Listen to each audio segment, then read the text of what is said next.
Hello, it's Valerie, and thank you for taking the time today to listen to my podcast. So, I've been thinking about the Overton window ever since our last lecture in class, and to refresh your memory on it, it's basically this concept from Joseph Overton about the window of political possibility, which is referring to the idea that a society finds acceptable at any given time. And it to me that one of the biggest windows I've seen slide in my own life isn't just political, but it's somewhat personal too.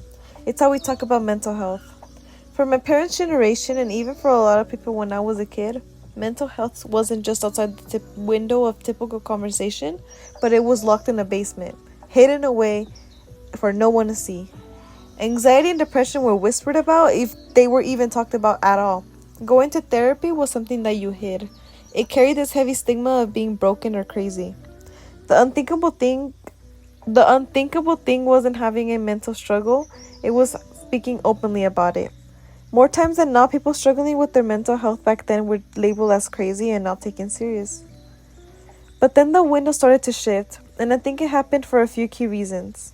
First, celebrities and public figures started to speak out.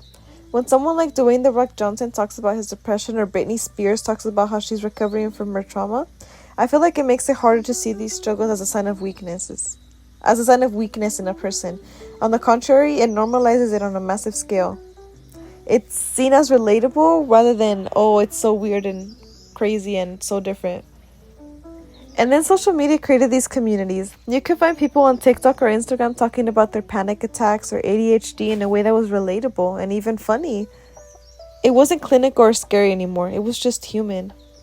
And then the COVID-19 pandemic acted like the cherry on top. It created this collective global trauma. Suddenly, everyone was feeling isolated, anxious, and overwhelmed. You couldn't dismiss it as just someone else's problem anymore. We were all in it together. So now, where are we? The window has clearly moved. Among my friends, it's completely normal to say, I'm feeling really anxious today, or my therapist said, yada, yada, yada. We also started having mental health days at some workplaces or schools to help normalize the topic. Then the conversation has fundamentally shifted from the "are you okay" to "how are you really doing?" It's not that the struggles are gone, but the silence around them is breaking.